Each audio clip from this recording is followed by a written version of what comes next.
La radio qui vous parle de NBA, c'est Radio Off Basket. Le basketball, c'est mieux à la radio. Bonsoir à tous ou bonjour si vous écoutez ce retour sur la rencontre entre les Raptors et les Memphis Grizzlies. Victoire des Raptors 108-99.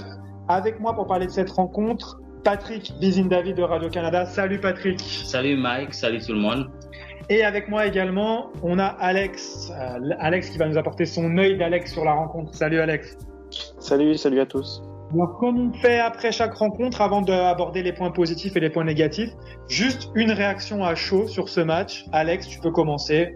Quel est ton sentiment sur ce match ? C'était un match assez plaisant, je dois avouer, même si ça a été compliqué au début. Le premier quart-temps a été très très compliqué.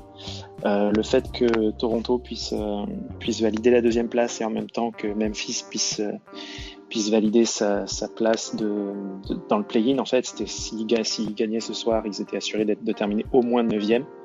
Donc il y avait un vrai enjeu sur ce match, donc ça se sentait dans le jeu et dans l'intensité qui a été mise par les deux équipes, donc c'était assez plaisant à regarder.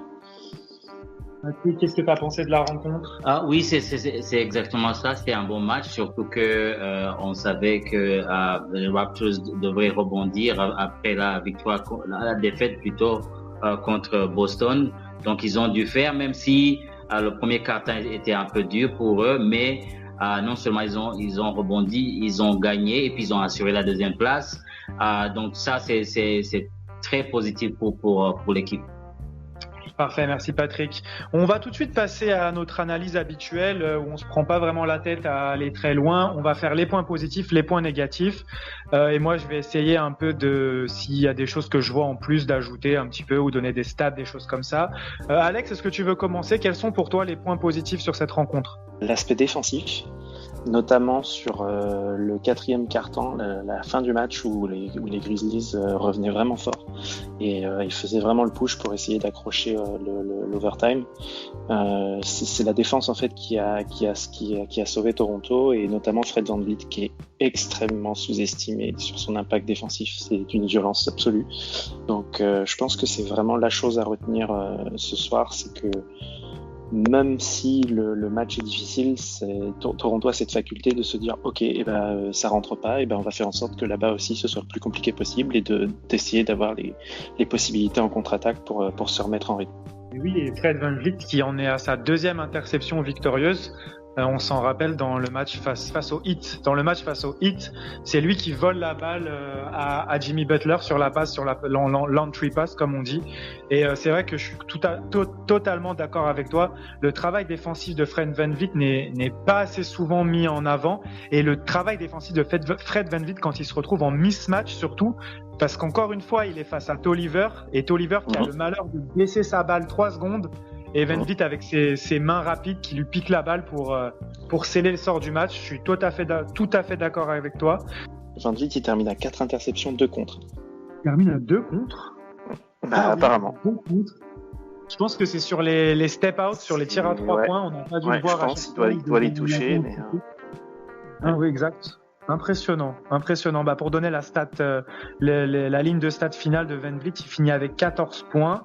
14 points, 5 passes, 4 interceptions et 2 contres. Donc, que lui demander de plus C'est ça.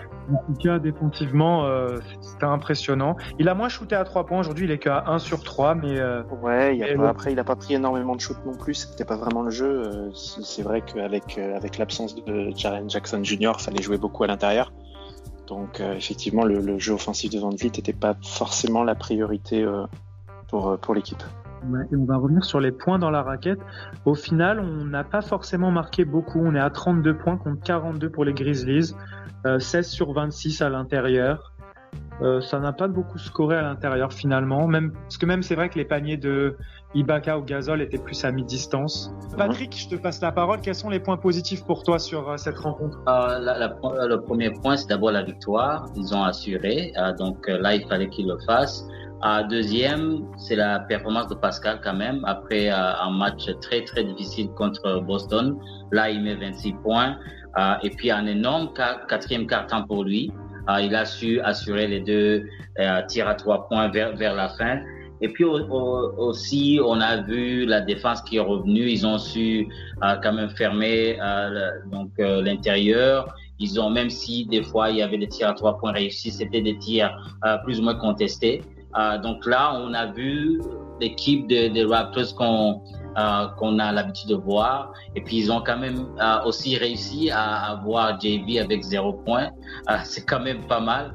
Donc ça, c'est quelques points positifs que j'ai vus, mais c'est le plus grand étant la victoire. Pour revenir un peu sur la défense, c'est quand même un match assez exceptionnel au niveau des interceptions, parce que si on regarde, on a Van Vliet à 4 interceptions, Lowry à 4 interceptions, Anunoby à 3 interceptions et Ibaka à 3 interceptions. Et ça fait 17 interceptions dans un match. Je ne sais pas si on a déjà vu ça. En fait, c'était un match avec beaucoup de balles perdues au final, parce que nous, on en perd 25. C'est l'un des points négatifs. On va peut-être l'aborder après.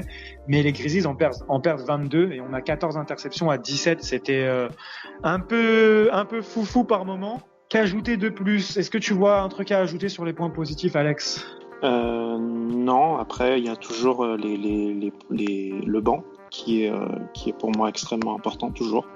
La Ibaka qui termine encore en double-double. L'entrée de Matt Thomas aussi a fait du bien. En fin de premier quart, quand on sentait que ça rentrait pas trop, ça a fait du bien. Ça a fait plaisir aussi de voir quelques minutes de Chris Boucher. Donc non, ça fait partie des petits points positifs, je dirais, à retenir. Oui, moi, j'ajouterais le match de Norman Powell quand même, qu'on a retrouvé très agressif. Et il a fait du bien en premier quart, ouais. Beaucoup de bien, et il met 16 points. Je crois qu'il met 14 de ses 16 points en première mi-temps. Oui, c'est ça. Il a eu le gros run en deuxième quart, il me semble, là où c'est lui qui marquait tout. Contre-attaque, tout ça. Pas grand-chose à ajouter. Qu'est-ce qu'on peut regarder? Contre-attaque, 12-7 pour les Grizzlies. C'est eux qui ont été plus... On a perdu beaucoup de balles sur les contre-attaques. C'est ça qui fait... On a perdu beaucoup trop de ballons, ouais. Nick Nurse l'a souligné. Il n'avait pas trop d'explications là-dessus. Bon, après, il a dit de toute façon ce qui contestait la victoire, peu importe la manière, un peu ce soir. Et finalement, la manière est pas si mal que ça, parce que défensivement, c'est encore très solide. Et puis, on a vu cette chose un peu... En fait, il y a souvent 2 scénarios au match des Raptors. C'est soit on fait soit on a de l'avance déjà en 3e quart et on se laisse remonter, et après généralement en 4e quart ça va mieux. Mais il y a également le scénario où 3e quart on fait un bon 3e quart, en 4e on confirme, et milieu de 4e on se fait un peu reprendre comme ce soir. Mais finalement on a toujours l'impression qu'ils ont le nouveau coup d'accélérateur, sur la fin de match. Qui s'est matérialisé par les 2 paniers à 3 points de Siakam ce soir pour finir fort. Je pense qu'on a fait le tour.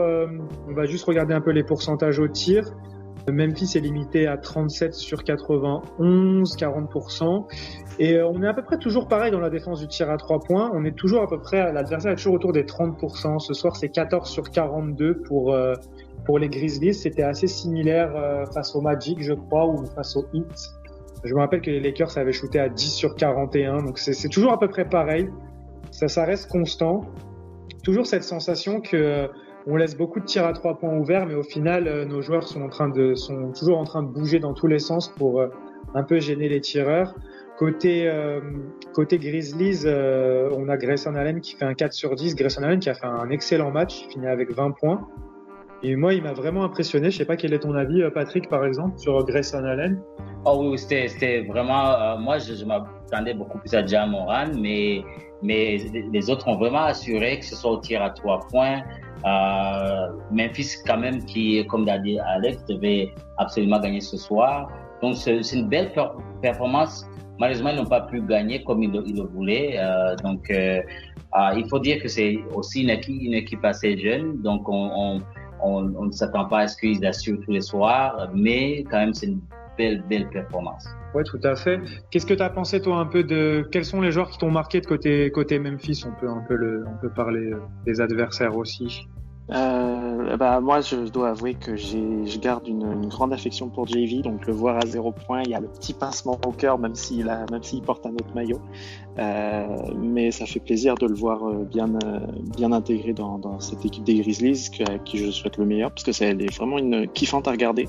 Il y a de la jeunesse, il y a un peu d'expérience, il y a moyen je pense, de faire quelque chose sur les saisons prochaines, ça pourrait être pas mal. Ja Morant a fait ce qu'il a pu, je trouve. 17 points, il a malheureusement pas des pourcentages extraordinaires, mais il est là et il est encore jeune. Mais ouais, non, c'est le match de Dillon Brooks qui est assez impressionnant. On s'attend pas à ce qu'il score comme ça. Heureusement que ses shoots de loin sont pas rentrés, parce que sinon ça aurait pu faire très mal.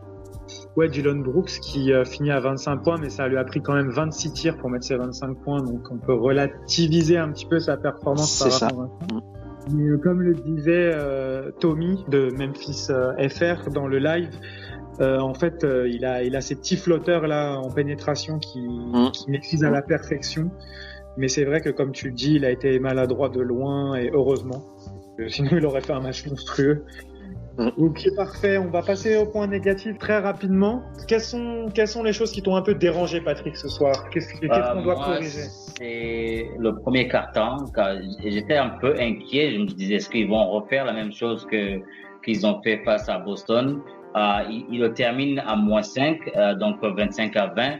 Donc là, ils n'ont pas commencé avec beaucoup d'énergie, comme on le voyait comme par exemple un match contre les Lakers, les autres matchs qu'ils ont joué avant. C'était vraiment assez limite pour le premier quart. Mais deuxième quart-temps, ils sont rattrapés avec 40-29. Le deuxième, c'est un thème de balles perdues. Ils ont quand même perdu énormément de balles et puis c'était peut-être des fautes de concentration, des trucs pareils, ce qui n'est pas l'habitude chez les Raptors de perdre aussi un aussi grand nombre de balles. Je pense qu'à la fin c'était 26 balles perdues. Et troisièmement, c'était le dernier quart-temps, ils avaient une grosse avance et puis là Memphis revient. Si c'était pas les 2-3 points de Pascal Siakam qui ont ramené le momentum côté Raptors, on dirait qu'ils disaient ok, on a gagné le match, on pense au match suivant, mais ils étaient un peu sloppy comme on dit en anglais au quatrième quart-temps. Heureusement à la fin ils ont quand même assuré la victoire, mais sinon c'est des choses qu'ils devront revoir. Surtout face à des équipes fortes en playoffs. S'ils perdent autant de ballons en playoffs, ça va être très très cher pour les Raptors. Est-ce que tu as quelque chose à ajouter, Alex? Ouais, je crois qu'on est tous très déçus par le début de match de l'équipe. C'est malheureusement ce genre de choses peut arriver. Je veux dire, on a eu énormément de shoots ouverts qui sont malheureusement pas rentrés. Mais en face de ça, les Grizzlies n'ont pas pris énormément d'avance. Et avec le deuxième quart qui a été réalisé, Toronto est repassé devant et aura gardé le lead jusqu'à la fin du match. Donc ça, c'est un point positif. Mais c'est vrai que face à une équipe autre que Memphis, je pense notamment à des Bucks ou à des Celtics ou au Heat, ça peut être fatal. Ça peut être le genre d'équipe qui profite de cette faiblesse et ne te laisse juste pas revenir, quoi. Trouve les moyens de scorer juste ce qu'il faut pour gérer son avance et puis remporter un match facile. Donc c'est bien de réussir à réagir, à bloquer les offensives adverses pour essayer de se donner des possibilités en contre-attaque. Mais encore une fois, voilà, l'adresse c'est primordial et si on n'arrive pas à, parfois en début de match, les premières minutes, je me souviens, c'était on shootait pas autre chose que des 3 points. Et à un moment donné, si ça rentre pas, on essaye d'aller, je sais pas, provoquer quelques lancers. Faut scorer, quoi. Donc et le début de match, ça a été un peu compliqué. J'ai trouvé qu'on était un peu trop obnubilé par le 3 points. Mais voilà. Et puis sinon, on a beaucoup trop de pertes de balles. Ça, c'est dommage. C'est dommage parce qu'on a deux joueurs arrière qui maîtrisent bien les ballons et qui sont censés pouvoir nous permettre de gérer un petit peu mieux, mais après ce sont pas des choses qui sont trop graves et qui ne sont pas réglables avant les playoffs. Oui, je te rejoins. Kyle Lowry qui fait 9 pertes de balles ce soir. Je pense que ça doit pas être loin d'être un record en carrière pour lui.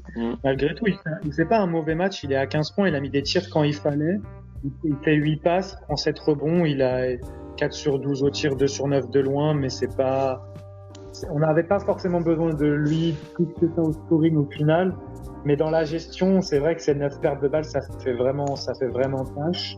Et je te rejoins également, et je l'ai remarqué déjà, c'est pas la première fois qu'on démarre un match en en tirant à 3 points à tout va, sans aller chercher de joueurs à l'intérieur ou quoi que ce soit. C'est pas la première fois et c'est vrai que c'est bizarre, ces Raptors qui commencent avec 7-8 tirs à 3 points pour démarrer le match et qui ne cherchent pas à aller à l'intérieur, à jouer sur Gasol ou à jouer sur Siakam. Siakam également parfois a trop tendance à trop s'écarter, mais c'est bien ce soir, par contre il l'a souligné en conférence de presse, les journalistes l'ont souligné dans les questions. Il a plus commencé à l'intérieur et après ensuite s'est concentré sur son tir de loin. Et je pense qu'il y a des joueurs comme ça qui ont besoin de se mettre en confiance par leurs moves habituels avant d'aller tirer de loin. Je me rappelle au début de sa carrière, LeBron James c'était beaucoup comme ça. On se rappelle que s'il commençait à artiller de loin d'entrée, il n'était pas forcément au rythme, mais après quelques paniers à l'intérieur ou quelques drives, c'était beaucoup mieux. Donc voilà, je pense qu'on a fait le tour de cette rencontre. On va faire rapidement une preview des Bucks, même si, comme je le disais hors antenne, je vais dire la même chose ici. Pour moi, le match des Bucks, maintenant, il a vraiment pas une grande importance. Surtout que c'est un back-to-back. Pour moi, Nick Nurse ne devrait même pas faire jouer ses titulaires. Pour moi, on devrait laisser jouer les remplaçants et leur dire « Allez, faites vos preuves contre les Bucks ». Mais pour moi, les Bucks devraient faire exactement la même chose. Donc, pas vraiment besoin de faire une preview des clés de la rencontre, des choses comme ça, parce que moi, je n'attends pas grand-chose de ce match. Je sais pas si c'est la même chose pour toi, Alex. À mon avis, je crois que tu es sur la même longueur d'onde que moi.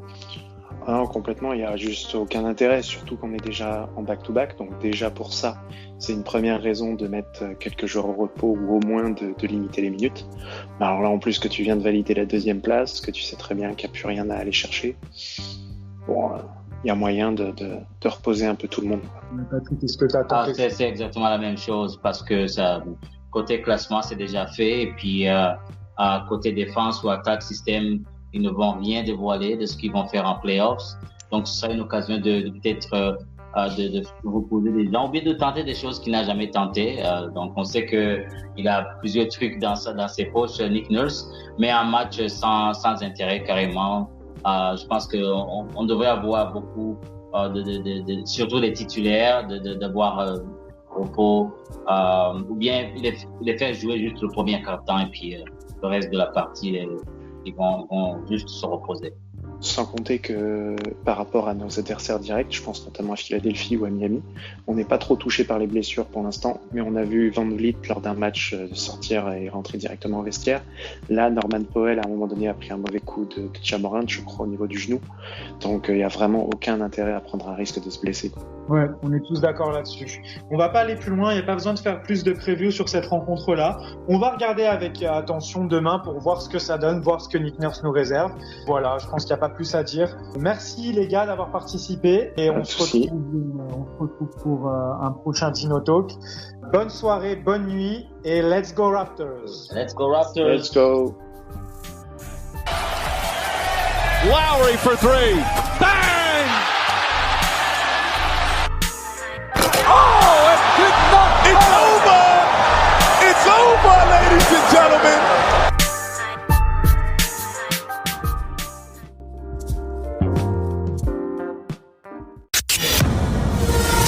La radio qui vous parle de NBA, c'est Radio Off Basket. Le basketball, c'est mieux à la radio.